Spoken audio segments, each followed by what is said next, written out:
We're wrapping up Chapter 9 with a discussion of one clause and some special rules for clause punctuation. So just to recap the beginning of Chapter 9, here are the adjectivals that we've covered. There's pre-headword modifiers, everything that goes before the main noun in your phrase, determiners, like articles and pronouns, straightforward adjectives, nouns, and then pre-noun participles, verbs that are functioning as adjectives, the burning heat. There's also post-headword modifiers, everything after your main noun, prepositional phrases, participial phrases, which use either the ing or ed form of a verb, and relative clauses. The clause covered in your reading for today is actually a type of relative clause, the broad reference clause.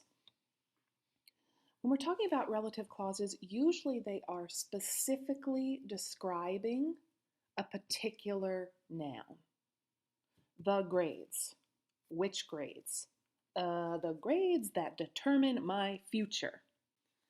Sometimes, however, there's so much going on in the noun phrase that the clause becomes less specific, broader in its reference. This happens with relative clauses beginning with which. Now, not every relative clause that starts with which is a broad reference clause. You have to look at the overall idea. So let's look at some overall ideas. Jamal finally will break up with Destiny, which is his smartest idea ever. The new requirements for student teaching are unclear, which caused 4 students to have nervous breakdowns last week. In these cases, if you substitute the phrase something that, it still makes sense. Jamal will finally break up with Destiny, something that is his smartest idea ever. The new requirements are unclear, something that caused 4 students to have nervous breakdowns. Here, the which clause is modifying the entire independent clause, the whole idea at the beginning of the sentence. Because this broad reference clause could refer to the requirements, that they're requirements for student teaching, that they're unclear, because it is so broad, I could get more specific because I don't want to confuse my readers. One way to clarify a broad reference clause is to add a summative modifier, which is a noun phrase that stands in for something that. Jamal finally will break up with Destiny, an idea that is his smartest ever. The new requirements for student teaching are unclear, a confusing policy that caused 4 students to have nervous breakdowns last week. Notice that when you add the summative modifier, which turns into that. You can also rewrite your sentence with clearer clauses. Instead of using a broad reference, you can add a dependent clause. You can create a compound sentence. You can make 2 separate sentences. When Jamal finally broke up with Destiny, we all agreed that his decision was smart. The new requirements for student teaching are unclear, and the lack of clarity led to 4 nervous breakdowns last week. It's not the requirements themselves, it's the unclear nature of them. Do you see how all of these are more specific, less broad, and therefore potentially less confusing for your audience? When you have all these clauses and phrases in your expanded noun phrase, sometimes you have to start worrying about punctuation, especially commas. A question I hear a lot is, do I need commas? Is it okay if I put a comma here? Will it matter if I put a comma here? Well, my response would be, is your modifier restrictive? It's vital, identifying information. If I take it out, I've completely destroyed my entire sentence. Or is it non-restrictive? It's like a bonus comment, an aside, extra. This is important because we punctuate restrictive modifiers differently than we do non-restrictive ones. Go ahead and look at the example on page 185 of our textbook. We have a couple sets of sentences talking about the president from 1932. In the middle of page 185, it says the president who was elected in 1932 faced problems. In this case, our relative clause, which begins with the word who, is telling us specifically which president. If I take this underlined information out of the sentence, I lose meaning. I get the president faced problems. I need to know which one. The dude who came into office in 1932. This is restrictive information. Further down on 185, you get a revision that makes this same clause non-restrictive because the sentence before it, in context, already tells us which president. Franklin Delano Roosevelt took office at a time when the outlook for the nation was bleak indeed. The president, comma, who was elected in 1932, comma, faced decisions. We already know which president it is, FDR. So now the elected in 1932 is a bonus comment. Sort of like, oh, by the way, he was elected in 1932. It's non-restrictive. So here's the rule. If you have a phrase or clause that is identifying who or which one, defining who or which one, my grades. Well, which grades? The grades that will determine whether or not I get into law school. Those grades. This is necessary for meaning. It is restrictive. When I have a restrictive modifier, no commas. Now, if my phrase or clause is bonus extra information, if it is commenting on a known referent, we already know what the phrase or clause is referring to. It's already been named, identified, defined earlier in the paper or paragraph. If it's just sort of a, oh, by the way, here's some cool information you could know, comment, this is non-restrictive, use commas. So it's sort of backwards. Restrictive, no commas, non-restrictive, commas. It's not no commas, non-restrictive, if that makes sense.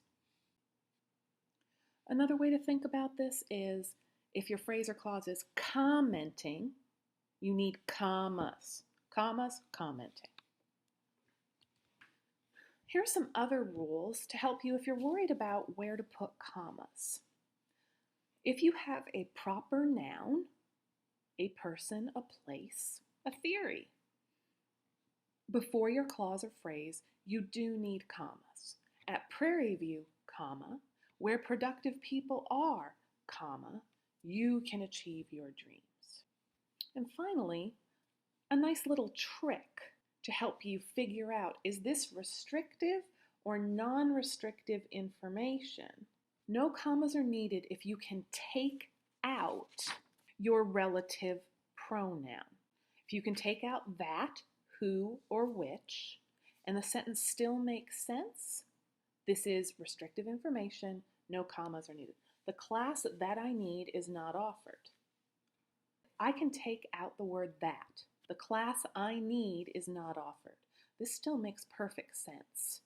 I do not need a comma between class and that. Another topic that can be really confusing, partly because a lot of the strict grammatical rules are falling by the wayside, is do I use that or which? In grammatical theory, that clauses are always restrictive. Restrictive means no commas.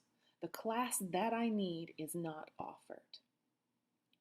Which clauses, however, are usually, notice usually, non-restrictive and therefore require commas. The math class, comma, which is hard, comma, ends today. In this case, I'm using which to really say the math class, the one that's hard, ends today. I'm clarifying. I'm commenting.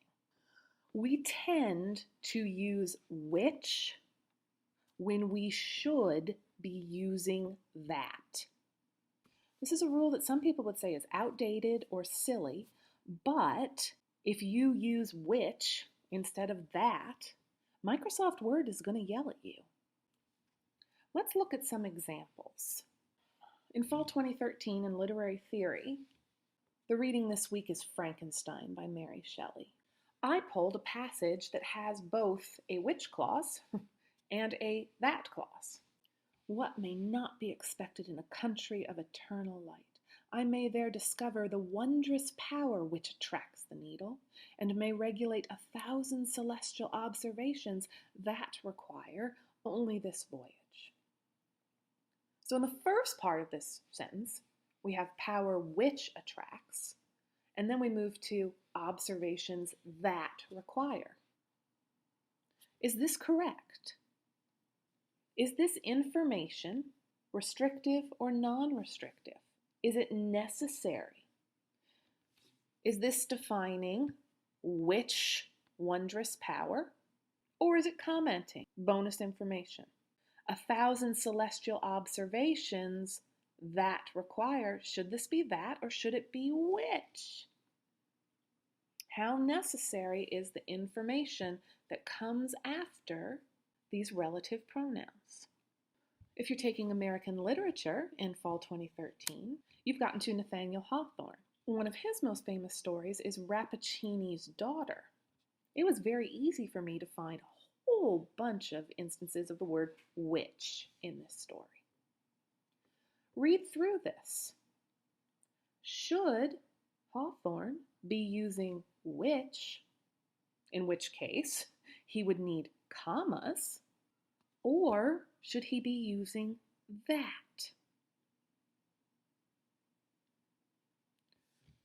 Giovanni's fancy must have grown morbid while he looked down into the garden, for the impression which the fair stranger made upon him, is this necessary information to define my head word, to identify the impression. As Beatrice came down the garden path, it was observable that she handled and inhaled the odor of several of the plants which her father had most sedulously avoided. The odor of several of the plants which. Is this which clause, which her father had most sedulously avoided, necessary for identifying and defining the plants? Well, here's what Microsoft Word thinks. The first passage is from Frankenstein. The second one comes from the end of the excerpt from Rappaccini's Daughter. Microsoft Word is giving me the dreaded squiggly green line under my which phrases. Microsoft Word is questioning whether or not I know how to use and punctuate my relative clauses. Here's what the grammar checker actually suggests.